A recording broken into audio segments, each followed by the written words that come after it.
there, it's Dr. Deb, and we are up to number 14 in our marriage situations. So last we had Cheryl become very overwhelmed at the moment that her husband walks in the door to apologize. And she's feeling anger. And she goes to therapy. And the therapist says that she needs patience because her husband's in therapy and he's got to work on himself. So I want to kind of talk about patience. Yes, it was in video 5 when in the other playlist. We have the secret to fixing crappy marriages. But here's the thing. Is it fair to ask somebody who has been abused for 10 years, 20 years, even if it's only 2 years, to keep on being abused while somebody else is working on themselves? Should they have patience for that? How can you call that self-energy? So I think this is a really good ethical question, because the short and quick answer is no. A therapist never has the right to detain someone in therapy or in a marriage when they are in pain. If they're in pain because of the therapy and they don't want to keep it going, or they're in pain because of the marriage and they don't want to keep that going, they have a right to leave. They have a right to make that change. They do not necessarily need to keep on taking abuse. However, Cheryl has a fear of abandonment.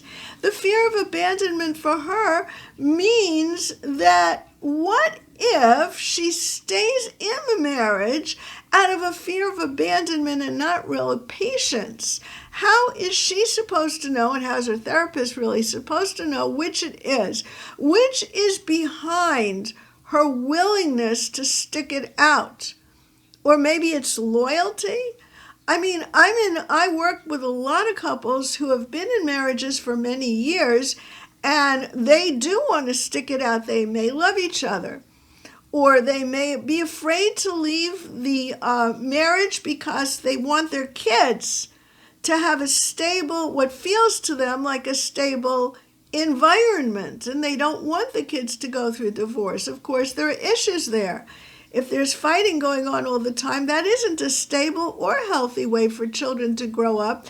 And as I said in the last video, there's such a thing as reality testing. If the kids don't know that that's not real, in the sense that that's not healthy for them, how will they find a healthy life for themselves in the future?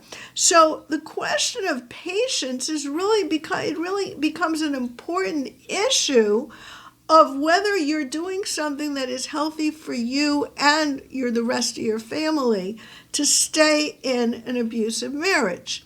So here are some things to look out for.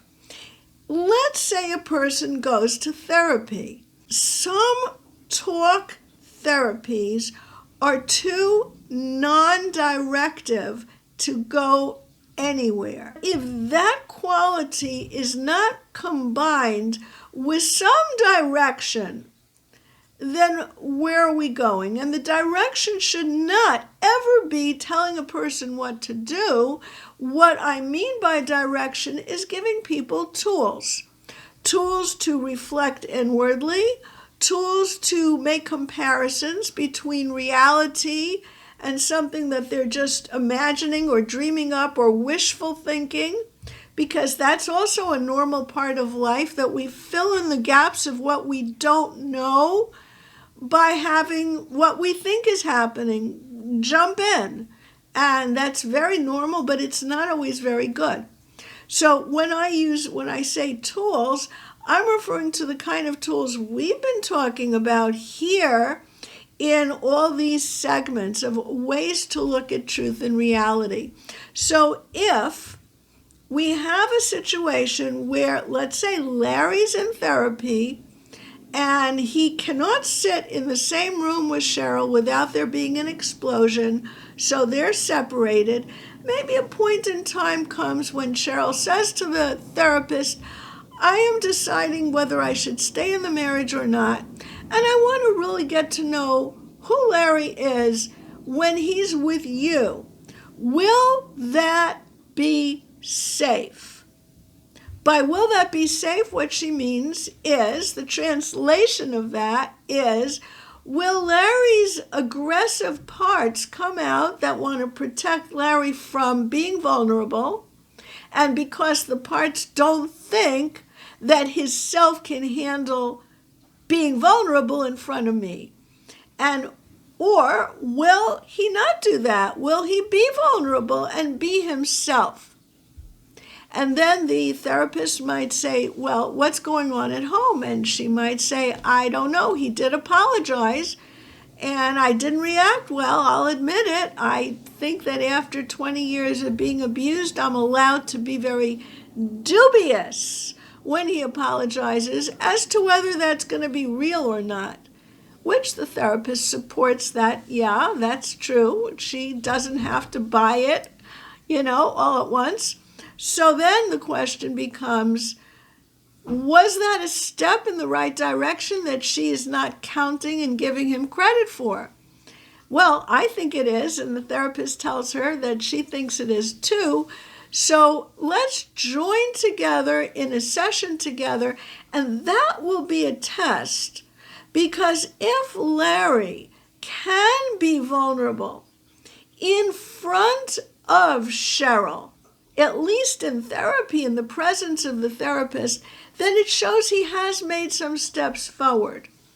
And she might be able to ask him in that session, what did you accomplish in your night of driving all night? I know you were talking to your father. You've said something about that. But what did you learn and where are you at? She's allowed to ask those questions. Now, if he is in self, he might feel ready to disclose that.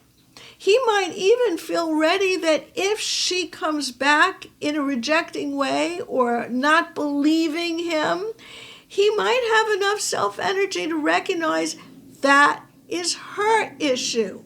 She's still learning and growing, and she still has defenses too. Her parts are protecting her just like mine have been protecting me. And I get that. He might, or he might not. He might be triggered by her lack of belief in him, because for him that would be a trigger, because his father didn't believe in who he really was. His father wanted to push him into being an extension of himself.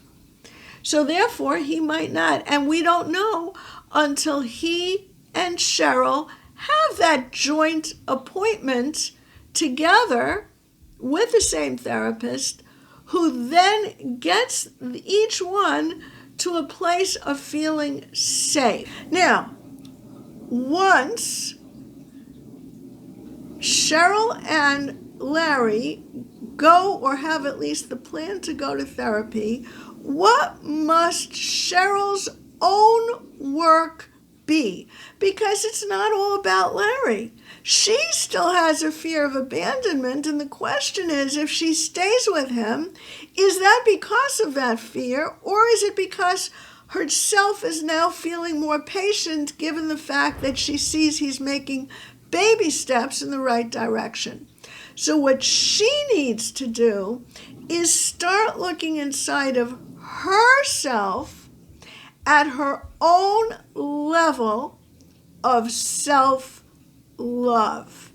And in upcoming videos, we're going to share what happens when the two of them are in the room together in therapy, and also how Cheryl then becomes able to be by herself without that fear of abandonment.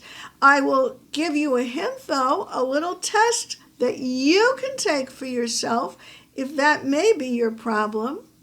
Are you the type of person who can't stand to be alone with your own thoughts? Hey, Dr. Deb here. Go to my website, DrDeb.com, so that you can get a meditation, being your true self. And yes, that will also sign you up for my newsletter, which you can unsubscribe from any time, but you won't want to do that.